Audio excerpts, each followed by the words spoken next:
for the last 50 years, I've been behind the curve, and I haven't really done much to try to get up with the curve. Uh, but there's one particular time that I want to tell you about, and that one happened in 2009. So I was 54 years old.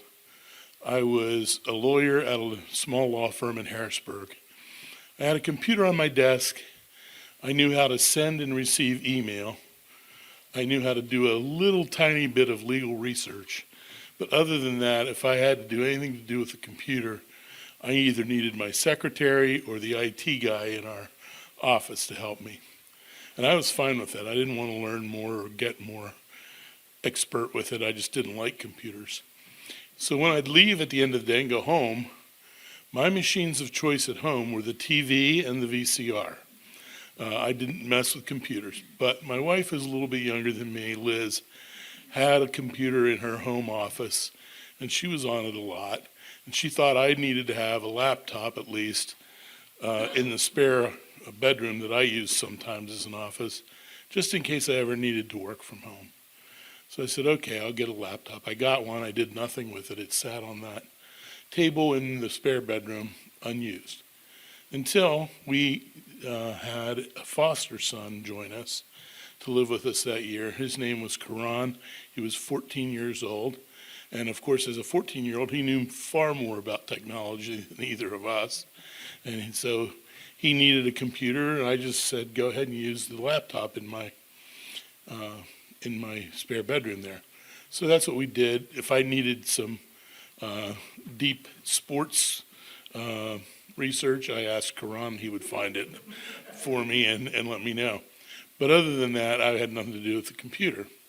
My big plan for that summer was that I was going to attend an adult education seminar offered by the University of Virginia about the last stages of the Civil War.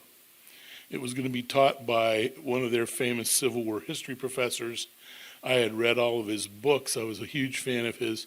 So when I got this brochure for this seminar, I couldn't wait. I signed up.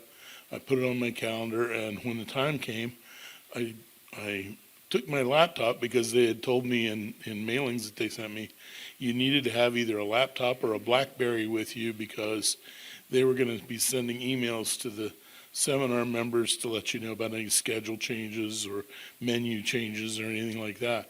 So I said, okay, I took the laptop, packed up and went down to Richmond. The seminar was going to be held at the University of Richmond, and they were holding it there rather than at Charlottesville because Richmond was closer to the Civil War sites that they wanted us to tour that week. And the process for the seminar was we would have dinner each night in the dining hall there, and then there was a conference center where either the professor or one of his colleagues would give a talk on some particular Civil War battle or topic, and then the next morning they would put us on a tour bus and take us out to the site that he had talked about, and we'd get to see this up close and personal. So I was really psyched for this and couldn't wait to go. So I get there, and in the lobby of the dorm where we were going to be staying, there were two very nice ladies from the university manning the sign-in table. They signed me in. They gave me my room key, and they pointed down the table to a young college kid at the end of the table, and they said, that's Zach. Zach is our IT guy. So if you have any questions or problems with your computer while you're here, see Zach, he'll help you out. I'm like, great, I might need that. So I went up to my room, unpacked, opened up the laptop. I was able to get it turned on. I thought that was a pretty big deal. But then I couldn't find where my email was, and I couldn't get on any internet site or anything. So I'm like, well, obviously I need Zach's help. I went back down the elevator. I said, hey, Zach, here's the situation. Could you help me? He said, sure, I'll come up with you. He goes up the elevator, and as we're going up, he said, did you try the Wi-Fi password?